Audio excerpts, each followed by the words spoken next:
할렐루야. 오늘도 영상에 나오신 여러분들을 주님의 이름으로 환영하고 축복합니다. 우리가 함께 볼 성경 말씀은 마태복음 7장 13절에서 14절까지의 말씀입니다.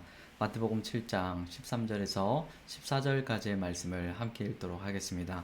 좁은 문으로 들어가라. 멸망으로 인도하는 문은 크고 그 길이 넓어 그리로 들어가는 자가 많고 생명으로 인도하는 문은 좁고 길이 협착하여 찾는 자가 적음이라. 아멘. 오늘 읽은 말씀을 가지고 성도가 걸어가야 할 생명의 좁은 길이라는 제목으로 하나님 말씀 전하도록 하겠습니다. 예수님이 세상 살아가면서 두 길이 있다고 말씀하셨어요. 하나는 좁은 길이고 다른 하나는 넓은 길이 있다고 말씀하십니다.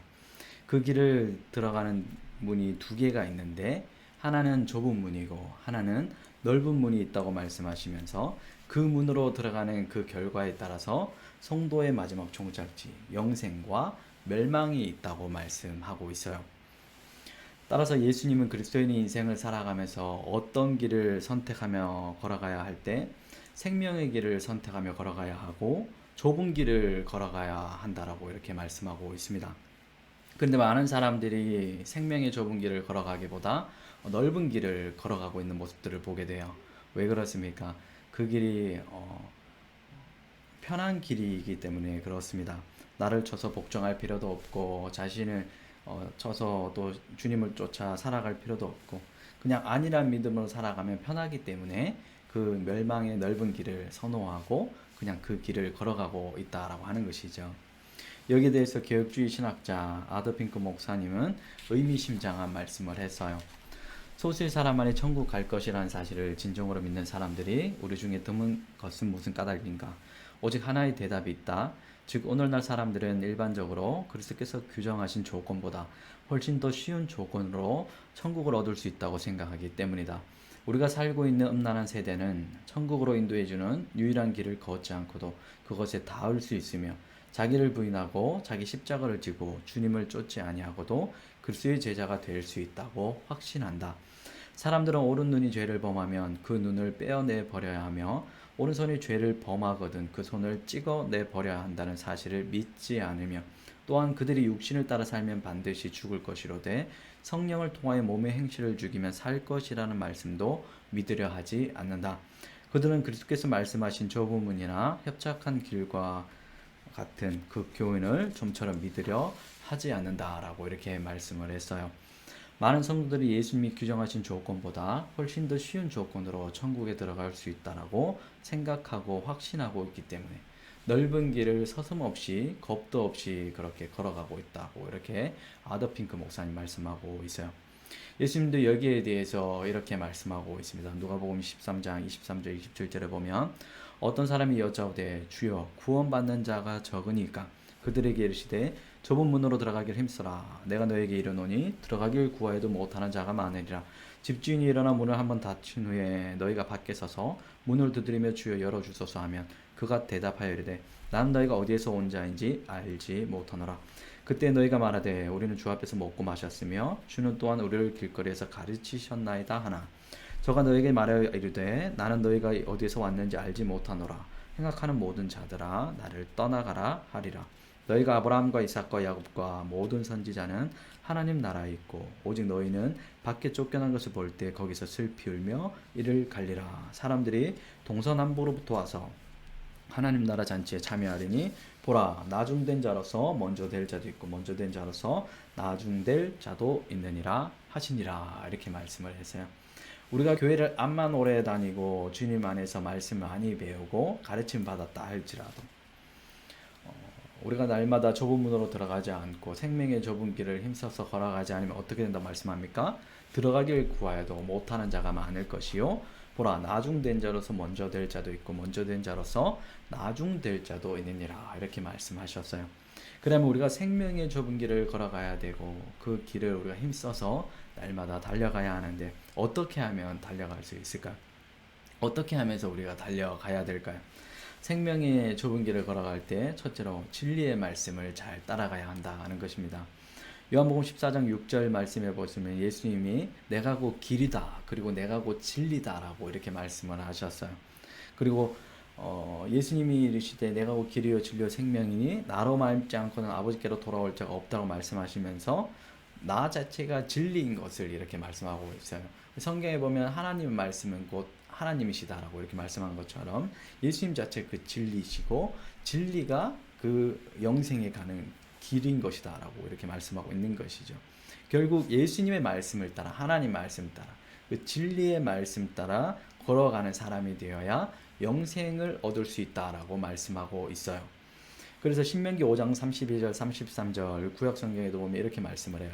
그런즉 너희 하나님 여호와께서 너에게 명령하신 대로 너희의 삶과 행하여 좌로나 우로나 치우치지 말고 너희 하나님 여호와께서 너에게 명령하신 모든 도를 행하라. 그리하면 너희가 살 것이요 복이 너희에게 있을 것이며 너희가 차지한 땅에서 너희 나라를 기르리라. 여호수아 1장 7절에도 보시면 오직 강하고 극히 담대하여 나의 종 모세가 내게 명령한 그 율법을 다 지켜 행하고 우로나 좌로나 치우치지 말라. 그리하면 어디를 가든지 형통하게 될 것이라고 이렇게 말씀하고 있습니다. 우리는 진리의 말씀을 따라 살아가야 돼요. 생명의 좁은 길을 걸어가려고 할 때 우리는 진리의 말씀을 잘 따라가야 하는 것입니다.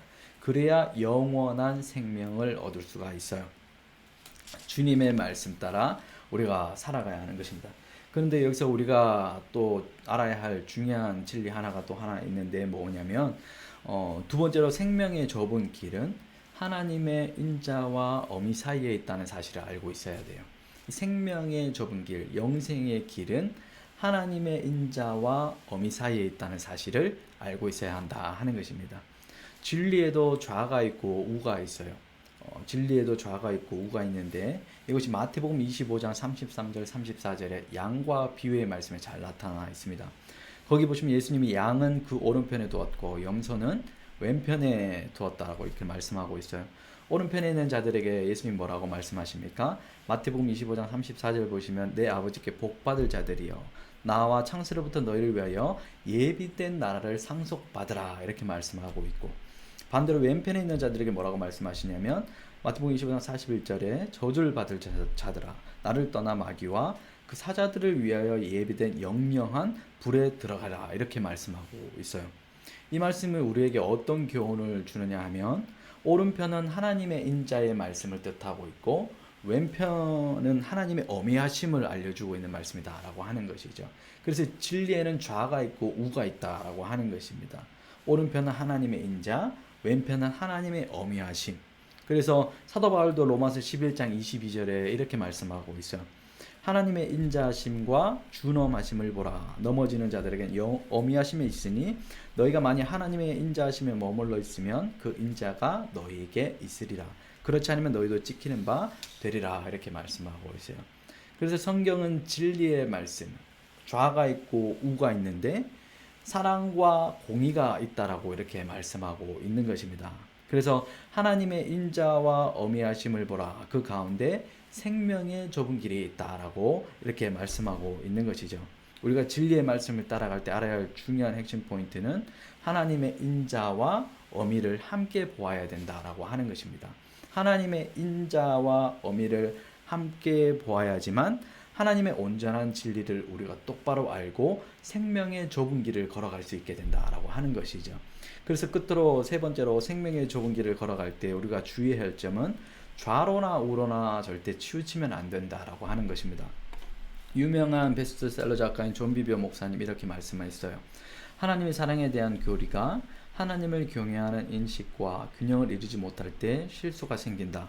마찬가지로 하나님을 경외함이 하나님을 사랑함과 균형을 이루지 못할 때 같은 결과를 갖게 된다. 이것이 우리가 하나님의 인자와 어미를 보라고 훈계받는 이유이다. 양쪽 모두가 필요하다. 그렇지 않으면 우리는 불균형에 빠지게 되고 만다라고 이렇게 말씀했어요. 하나님의 인자하심과 준엄하심을 함께 보아야 된다라고 이렇게 말씀하고 있는 것이죠. 어느 한쪽으로 절대 치우쳐서는 안 된다라고 하는 것입니다. 우리가 하나님은 사랑이심이라 이렇게 말씀을 하잖아요. 그래서 하나님의 사랑에 우리가 깊이 공감하면서 그 사랑에만 치우치고 그 사랑에라는 또랑에 이렇게 빠지게 될 때 그 사람은 어떻게 되냐면 안일한 믿음을 가질 수 있게 된다라고 하는 것이죠.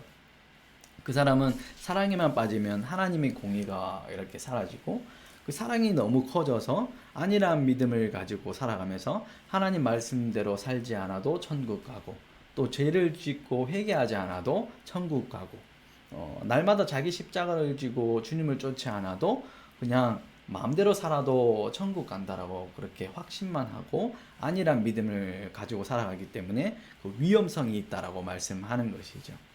그래서 성경에 보면 시편 89편 14절에 보시면 의와 공의가 주의 보좌의 기초라 이렇게 말씀합니다. 하나님의 사랑이 있는 반면에 하나님의 공의가 있다라고 하시는 것이죠. 주님의 보좌의 기초가 의와 공의다라고 이렇게 말씀하고 있어요. 그래서 하나님의 사랑과 공의가 균형이 잘 맞아야 된다라고 하는 것이, 그래야 생명의 좁은 길을 걸어갈 수 있다라고 말씀하고 있는 것입니다.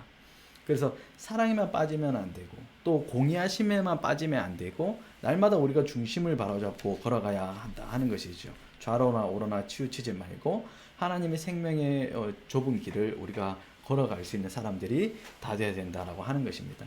이렇게 하나님의 사랑과 공의에 균형 잡힌 사람들이 되면 생명의 좁은 길을 걸어갈 수가 있고, 그 안에 참된 자유가 있고 참된 기쁨이 있고 영원한 생명이 있다라고 하는 것입니다. 그래서 그러한 사람들은 균형을 잘 잡으면서 신앙생활 하잖아요. 잘못된 길을 갈 때 하나님의 공의를 생각하고 얼른 제자리로 돌아오고, 또 제자리로 돌아왔을 때 다시 겸손한 자로 이렇게 살아갈 수 있는 성도가 이렇게 되는 것이죠.